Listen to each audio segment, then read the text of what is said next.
Hey, what's going on, guys? Welcome back. So today is going to be part two of my new computer build.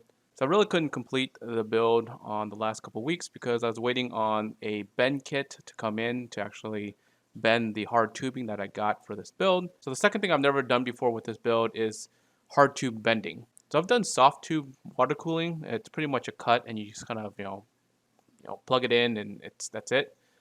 But after doing research with the hard tube bending, it seems a little bit more complicated and a little bit more time consuming. So a few of the things that I was actually struggling on was getting the heat gun to kind of dial in the right temperature. I know that a lot of people say start at the medium temp, and I did start in the medium temp, but like for some reason the heat gun wasn't heating up initially, and then like it was heating up, and then it wasn't hot enough, so I kind of turned it up. Anyways, I was playing with the settings on the heat gun, and it took me some time to kind of dial in where it was kind of perfect.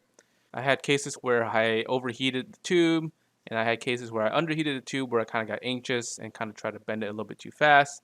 So there was actually a lot of mistakes. Luckily for me, I knew that I was going to make a bunch of mistakes. I bought a couple extra hard tubes so that, just in case if I made a mistake, I can kind of just redo it. See here, there was a bunch of pieces that were pretty much like almost complete, and it ended up messing up at the last second, or I underheated or overheated it and overcut, etc., etc., etc.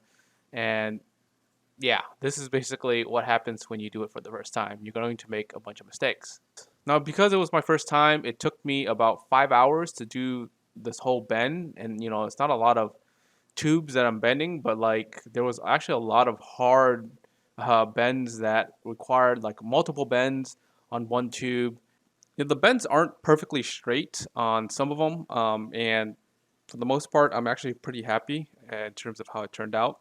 I would say the hard tubing bend was probably the hardest part of this whole build. Once that part was done, it was down to the last part, and that was the water leak test to see how good the seals are and to see how the bends were in terms of precision. So for the water leak test, I just hooked the pump directly to the power supply with nothing else in it so that I can quickly turn off and on if there's a leak or if there's any issues with the actual piping. I added some napkins under all the fitting areas so that if water does come out of these areas, it will quickly catch it and not really go into these other components. And also, it'll kind of be an indicator of where the leaks are coming from. To my surprise, there was zero water leaks. And so what I did was I let the system kind of run for a whole day, on and off really. So I would turn it off to kind of clear out the bubbles, let the water kind of settle, and then kind of turn it back on to make sure things are working, things are pumping. And I did it for about a day, and there was no leak at all.